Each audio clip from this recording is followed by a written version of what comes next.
ስለዚህ አማራ ሲመጡ እጁን እንትን ብሎ እግዚአብሔር ያውቃል ብሎ እጁን ይዘላቸዋል። የሚመጣው ደግሞ ፈሪ ነው። ይሄ ፈሪ ነው፣ ጨካኝ ነው፣ ፈሪ ነው።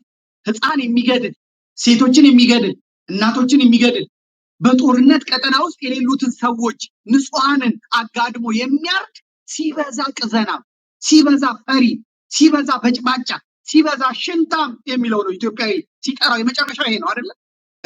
ፈሪ ነው። ፈሪ ደግሞ ብቻውን አይገጥምም። ፈሪ ድጋፍ ይፈልጋል፣ ከጀርባ ድጋፍ ይፈልጋል። መከላከያው ካገዘው፣ ፖሊስ ካገዘው፣ ካቢኔው ካገዘው፣ ሚኒስትሮች ምክር ቤት ካገዘው፣ ፓርላማው ካገዘው፣ ሚዲያው ካገዘው ፈሪ በቃ ጀግና ነው፣ ይጨፈጭፋል፣ ሰቀቀና ነው። ለዚህ መድኃኒቱ ምንድን ነው?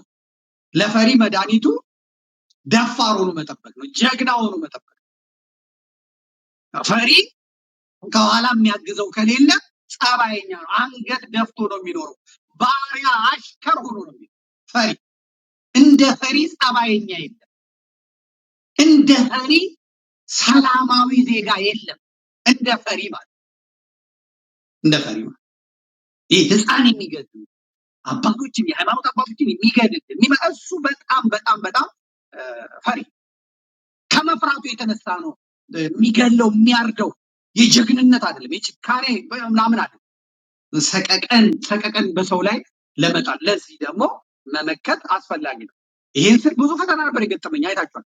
ገራሱ አማራ ነኝ ከሚለው በኋላ ነው ስለየው ማበጠሪያ ላይ አድርጌ ይህ ልጅ ጎንደሬ ነው ለብሎ ቢሰድበኝ፣ ይህ ልጅ ጎጃሜ ነው ለብሎ ቢሰድበኝ፣ ይህ ልጅ ወሎዬ ነው ቤተ አማራ ለብሎ ቢሰድበኝ፣ ይህ ልጅ የሸዋ ሰው ነው አማራ ነው እንዲህ ለብሎ ቢሰድበኝ፣ ይህ ልጅ ኦርቶዶክስ አይደል ምን ነው እያልኩ መጠየቅ ጀመርኩ።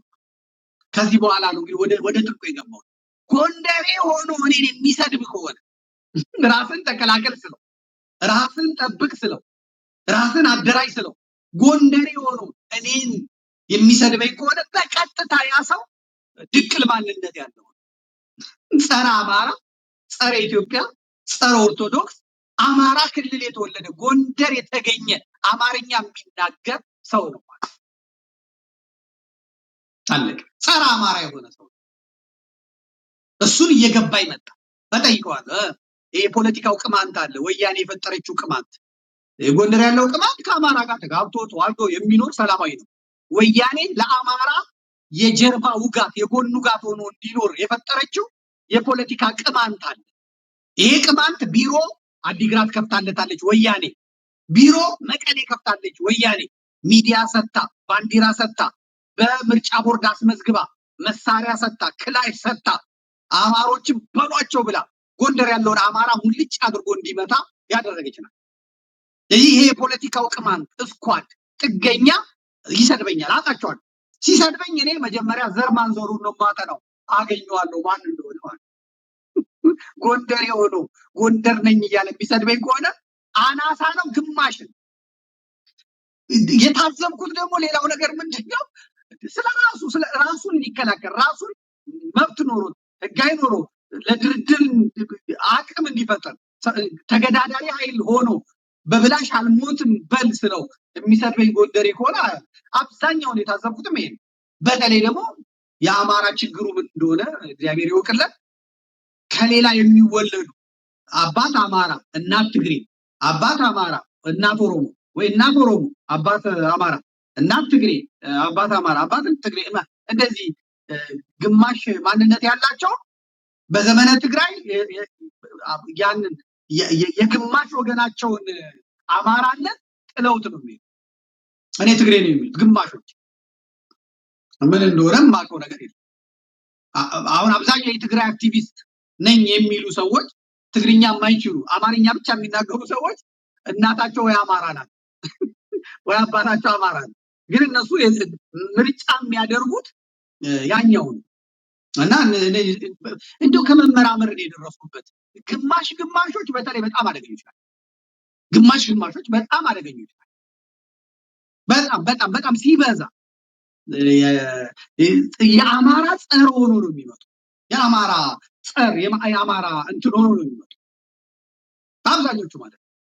ለምሳሌ ጃዋር መሐመድ እንመልከተው። በእናቱ ድብን ያለ አማራ ነው፣ ድብን ያለ ኦርቶዶክስ ነው። ነገር ግን እሱ በአባቱ እስላም ስለሆነ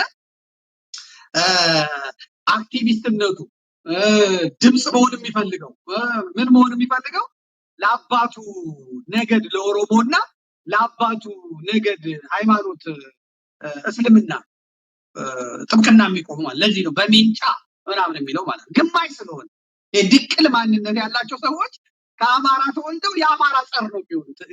ልብ ብላችሁ ያቸው እግዚአብሔር ምስክሬ ነው። አሁን በጁንታው ጦርነት ጊዜ ከትግራይ ልጆች በላይ ለሚጨፈጨፈው ለአማራ እንኳን ድምፅ መሆን አማራውን ሲያዋርዱ ሲሰድቡ የነበሩ ሰዎች ግማሽ ማንነት ያላቸው ሰዎች ናቸው። አሁን ብዙ አብዛኛው የኦሮሞ አክቲቪስት ነኝ የሚለው አማራን ሙልጭ አድርጎ የሚሳደበው ምን ሆኖ መሰላቸው? አማራን በመሳደብ ብዙ በተሳደበ ቁጥር በኦሮሞዎቹ ዘንድ ከበሬታን፣ ገንዘብን፣ ሀብትን፣ ክብርን አገኛለሁ ብሎ ስለሚያስብ ኦሮሞዎቹ የዚህ ግማሽ ሰዎችን የዲቃሎቹን ያህል አይሳደቡም። ትክክለኛ በአባቱ በእናቱ ኦሮሞ የሆነ ሰው በፍጹም እዚህ አይነት ነገር ውስጥ አታገኙትም። ዲቃሎቹ ናቸው ጸረ አማራ የሚሆኑት። ምክንያቱም የበታችኝነት ስሜት ይሰማቸዋል እና በማህበረሰቡ ዘንድ በኦሮሞ ዘንድ ቅቡልነትን የሚያገኙት መታየት የሚፈልጉት እጅ መንሻ ይዘው መቅረብ የሚፈልጉት አማራን በመስደብ አማራን በማንቋሸሽ ነው። ኦርቶዶክስን በመስደብ ነው። ኦርቶዶክስን በማንቋሸሽ ነው። ያን ሲያደርጉ ይረጋገጥላቸዋል። ይሄ በቃ ኦሮሞ ነው ይረጋገጥልኛል ብለው ያስባሉ ማለት የአብዛኛው የኦሮሞ አክቲቪስት አንድ ሻይ ቡና ላይ የሚቀርብ ሰው ነበር። ሻይ ቡና ላይ የሚቀርብ እንጀራ ለምንድን ነው የሚበላው? ሻይ ቡና የሚባለው የሰለሞን የሚያዘጋጀው ላይ አንድ ኦሮሞ ከናፍተር በዳኔ ጋር ከተማው ጋር ሲከራከር የማየው ሰው ነበር። ይሄ ሰው ማን ነው ብዬ ስለራሱ አንድ ቀን ምን አለ? እኔ እኮ በእናቴ የሰላሌ የሰሜን ሸዋ የደራ አማራ ነኝ፣ በአባቴ ነው ኦሮሞ የሆንኩታል። ነገር ግን ሲያወራ ሲናገር ሲሳደብ ብትመለከቱት ሌላ ጊዜ አመጣላችኋል። ያን ሰውዬ በቃ በእናቱም በአባቱም ኦሮሞ የሆነ ከ15ኛው መቶ ክፍለ ዘመን ዘሩ ቢቆጠር የሚመጣ ነው የሚመስለው፣ ግን አይደለም። እሱ ለካስ እንደዚህ የሚሆነው ለምንድን ነው? በዚህ ስርዓት በዚህ ዘመን መቀመጫም የሚገኘው ክብርም የሚገኘው ገንዘብም የሚገኘው ኦሮሞነትን ማረጋገጫው ሌላን በመስደብ ሌላን በማንጓጠጥ ስለሆነ ማለት አብዛኛዎቹን ተመልከቷቸው፣ ግማሾች ናቸው። እኔን የሚሰድቡኝ የምላቸው ሰዎች ግማሾች ናቸው። ይሄንን ደግሞ በደንብ ተመራምሬ ባለችኝ አእምሮ ከደረስኩበት በኋላ ከጎጃም የሚሰድበኝ ከመጣ ቅባት ነው፣ በሃይማኖት እንለያያለን። አገው ሸንጎ ነው፣ ጸረ አማራ ነው፣ አለቀ። አገው ሸንጎንም ኩሽ ብለው እየመሰረቱትና እየጋለቡት ያሉት ኦሮሞዎቹና ትግሬዎቹ ሰሩት። ከዛ በኋላ ኦሮሞዎቹ ለጎንደር ቅባትን ለጎንደር ቅማንትን ለጎጃም ቅባትና ሸንጎን ሰጡት ማለት። ስለዚህ የሚሰድበኝ በአማርኛ ነው፣ ሀገሩ ጎጃምና ጎንደር ነው እና ሰውየው እኔ አማራ ሰደበኝ፣ ጎንደር የሰደበኝ፣ ጎጃም የሰደበኝ አለ። እኔ እመራመራለሁ፣ አገኘዋለሁ፣ እንትን እለዋለሁ ማለት አለቀ። እኔ በእንደዚህ ነው የፈታሁት ችግሬ የፈታሁት እንደዚህ። ጎንደር ያለው ደግሞ ጥገኛ ነው። ይሄ የቅማንቱ ቡድን ጥገኛ ነው። ምክንያቱም ወያኔ ስትሰራው የአማራ ፓራሳይት አድርጋ ስለሰራችሁ ይሄን የፖለቲካው ቅማም ፍርድ ቤት አስገብተዋለች፣ ፖሊስ ውስጥ የጸጥታ ዘርፍ ውስጥ አስገብተዋለች፣ ቢዝነስ ውስጥ አስገብተዋለች።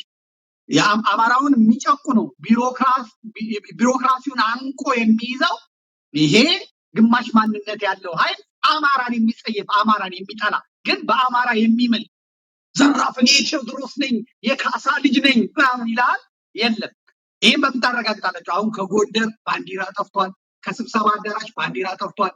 ጎጃም ስትሄዱ ብአዴን ሆኖ ከአዳራሹ ባንዲራ ጠፍቷል። የኢትዮጵያ ሰንደቅ ዓላማ ጠፍቷል። ምክንያቱም ግማሽ ማንነት ያላቸው የአማራ ደም የኢትዮጵያነት ደም የሌላቸው ሰዎች በሲስተም ስልጣኑን እንዲይዙት ስለተደረጉ ሀብቱን እንዲይዙት ስለተደረጉ አለቀ። አማራ የሚባለው ቢጠፋ ኦርቶዶክስ የሚባለው ቢጠፋ ጉዳያቸው አይደለም። ይሄ በፖለቲካው ብቻ በሃይማኖት ደረጃ ዛሬ የኢትዮጵያ ኦርቶዶክስ ተዋሕዶ ቤተክርስቲያን ከባድ መከራ ከባድ ስቃይ የገባችበት ዋነኛው ምክንያት ሃይማኖትም ቦታ ይዟል። ፖለቲካውንም ከልጅነታቸው ጀምሮ ነው እየኮተኮቱ አምጥተው ዛሬ ጸረ አማራ የሆነ ጸረ ኦርቶዶክስ የሆነ ኃይል ስልጣኑንም ገንዘቡንም እንዲይዘው ያደረጉት ባንኩንም ታንኩንም ማለት